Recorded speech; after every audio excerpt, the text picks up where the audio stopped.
Տիկին Զորաբյան, շնորհակալ եմ, որ այս տարբերակով համաձայնեցիք այս հարցի հետ կապված մեկնաբանություն տալ։ Վաղ առավոտից ծանոթ եք Նիկոլ Փաշինյանը ինչ գրառումներ է անում, հարձակում եկեղեցու վրա, դրան հաջորդեց Աննա Հակոբյանի գրառումը, ըստ էության հոգևորականների մեծ մասին մեղադրելով պեդոֆիլ լինելու մեջ։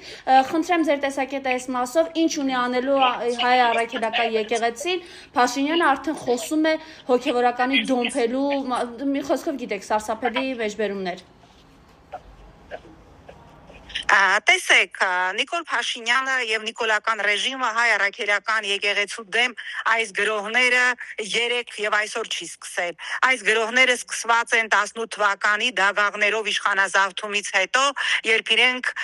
իրենց հովանավորությամբ սկսվեց սրբապիղծ մի ծրագիր, նոր Հայաստան, նոր հայրապետ, երբ որ վեհապարի կրծքից խաչ էին քաշում, եւ հիմա շատ ունիսոն, շատ զուգահեռ Ադրբեջանի հոգևոր առաջնորդ Ալաշուքյուր Փաշազադեի, ով հայ առաքելական եկեղեցին հռչակեց տերորիստական կառույց, հռչակեց տարածաշրջանի վտանգ, ով հայտարարեց, որ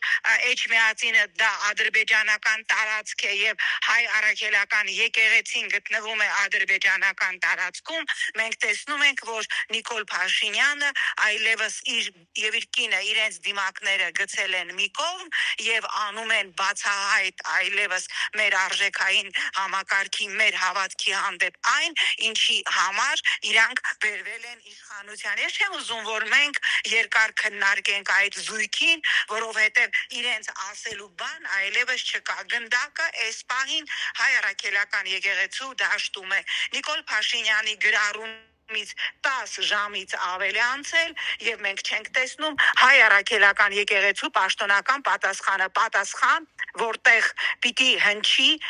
արձագանքը Նիկոլ Փաշինյանի հայտարարության, որ սրբազաններից մեկը մշտապես դոմփում է, կներեք, սա Նիկոլի ձևակերպումն է իր քերու կնոջը, չենք տեսնում արձագանք Աննա Հակոբյանի գրառման, որտեղ վեհապարին նա համարում է թիվ 1 մաֆիոզը, իսկ բազմաթիվ հոգևորականների մասին ասում է, որ սև սքեմ հակած եկեղեցու չուլանում զբաղված են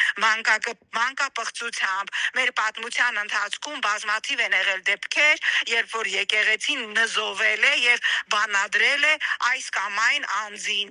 Մենք սպասում ենք եկեղեցու ահա այդպիսի արձագանքի, որովհետեւ արվել են հայտարարություններ, որոնք պահանջում են 1 քայլ եկեղեցու պաշտոնական արձագանքը եւ եկեղեցու իր կանոնադրության շրջանակներում պատժամիջոցներ այս զույգի հանդեպ։ Եվ եթե եկեղեցին շարունակի պահպանել իր այս լռությունը կամ մի լղոզված հայտարարություն անի, որ գժերին իրենք չեն անդրադառնում, մենք իրավունք ենք ունենալու վստահաբար պնդել, որ Նիկոլ Փաշինյանի հայտարարությունները ճիշտ են եւ եկեղեցին վեհապարի գլխավորությամբ պարզապես վախենում են Նիկոլ Փաշինյանի հետ մտնել դիլեմայի եւ երկխոսության մեջ։ Տիկին Զորաբյան, մի քիչ առաջ մեր տաղավարում հոգեբանը ասաց, որ ըստ էության այս անաստված մարդկանց նզովելը ուղղակի ծիծաղելի է եւ իրենց ինչ կասեն եւ դա որևէ ազդեցություն չի ունենալու։ Մենք այդ չենք պահանջում եկեղեցուց նզովել Նիկոլ Փաշինյանին եւ իր կնոջը, որ Նիկոլ Փաշինյանը հուզվի կամ իր կինը դրանից ընկնի դեպրեսիայի մեջ։ Հասկանալի է, որ դա իրենց վրա որևէ ազդեցություն չի ունենալու, բայց սա պիտի արվի եկեղեցու անունը փրկելու համար, սա պիտի արվի, որպեսզի մեր հասարակությունը հասկանա, որ չի կարելի պղծել մեր հավատքը, սա պիտի արվի, որպեսզի մեր հասարակությունը տեսնի, որ բոլոր նրանք, ովքեր եկեղեցու մեր հավատքի դիմաց բարձրացնում են սատանայի դրոշը, նրանք պատժվում են եկեղեցու կողմից։ Կրկնում եմ, չարվեց սա, եկեղեցու այս կամ այն կերպ պաշտոնական արձագանքը չեղավ, մենք իրավունք ունենալու ենք եզրակացնել, որ Նիկոլ Փաշինյանը բազմաթիվ կոմպրոմատներ ունի տարբեր հոգևորականների բարձրաստիճան, այդ թվում կաթողիկոսի վրա, եւ ուստի իրենք խուսափում են որևէ կերպ պատասխանել այլևս, ինչ ասեմ, բոլոր չափումները, բարոյականության բոլոր կարմիր գծերը հատած այս զույգի հայտարարություններին եւ պնդումներին։ Եվ նաև կա տեսակետ, որ այսպիսի հարձակումը պայմանավորված էր, որպեսզի շեղեն ուշադրությունը իրենց թալանից, իրենց սրտի օլիգարխներից, որոնց մասին դուք խոսում եք այս օրերին եւ շատ շատերը։ Տեսեք,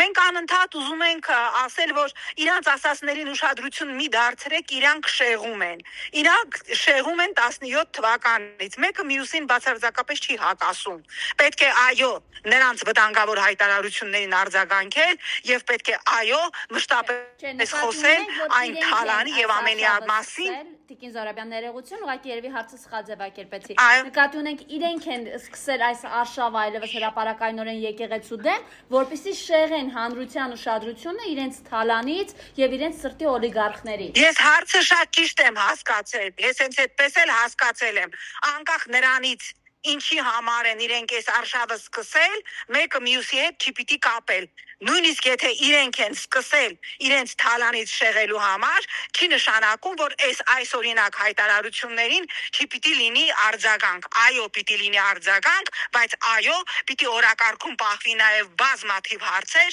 սրանց կայծակնային հարստացման մասին։ Մեկը մյուսով երբևէ չի պիտի պայմանավորել։ Եթե հնչում է հայտարարություն, որ հոգևորականները սքեմ հակած եկեղեցու չուլաններում զբաղված են մանկախոսությամբ եւ դրան պատասխան չի հնչում, եթե երկրի ղեկավարը իր սոցիալական օգտահաշվում սրբազաններից մեկին մեղադրում է լրջագույն մեղքի մեջ, հոգևոր այրի մեղքի մեջ, դրան չպատասխանել, ասել չենք պատասխանում, որ հանկարծ իրանց թալանի թեմայից չշեղվի, ես դա համարում եմ կներեք շատ էժանագին կրուտիտ։ Շնորհակալություն, Տիկին Զոհրաբյան։